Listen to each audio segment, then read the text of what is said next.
конечно.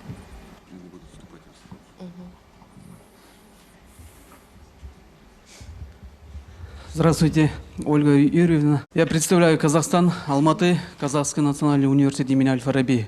Я являюсь директором телерадиокомплекса «Казну». Пригласили на этот международную ассоциацию студенческое телевидение. Очень интересно было. Со вчерашнего дня мы со многими познакомились, посмотрели ваших студентов, работ в качестве медийных работ. Нам очень интересно.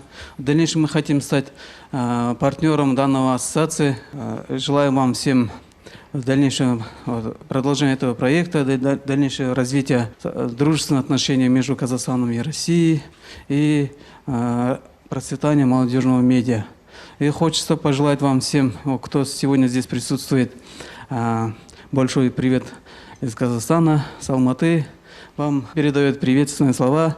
Наши студенты тоже через меня. Поэтому и хочется вам задать небольшой вопрос. Да, в дальнейшем Казахстан и Россия в молодежной медиасфере. Какие у вас планы на дальнейшем, чтобы развивать молодежные медиа-центры? Спасибо вам большое за вопрос. Спасибо огромное. Вот совсем недавно у нас на той неделе, да, Ильшач, у нас был съезд учителей СНГ. И в рамках 25-летия СНГ. То есть у нас очень много проблем. Потом мы не забывайте, что все мы вышли из одной единой истории.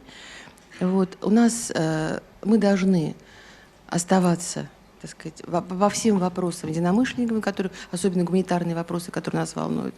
Поэтому я вижу, как. Я вижу и ваше участие во всех наших мероприятиях.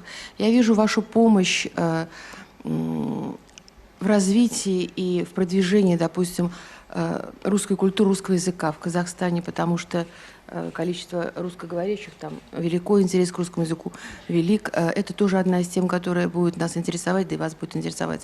И потом нас, безусловно, интересует, я думаю, что и молодые люди со мной согласятся, сидящие в зале, чем, как, о чем мечтает, дышит, живет молодежь Казахстана сегодня. Потому что информационное поле достаточно ограничено в этом вопросе, а проблемы, я думаю, что молодежные проблемы, они, в общем-то, у многих одни и те же, но по-разному освещаются или решаются. Поэтому я думаю, что у нас очень много точек соприкосновения. Они были, есть и будут.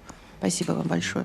И такой вопрос. Яблоки есть? Есть, конечно. Есть яблоки. И не только. Дело в том, что Алматы один из самых красивых городов, и он же стоит, получается, склоны Тянь-Шаня. И на склонах, я когда приехала в Алмату первый раз осенью, в октябре, я никак не могла понять, в чем дело. Весь город пахнет яблоками, потому что такие яблоки, которые растут в этом городе, не растут нигде. Поэтому я спросила, яблоки есть? Есть. Знаменитого сорта апорт. Есть.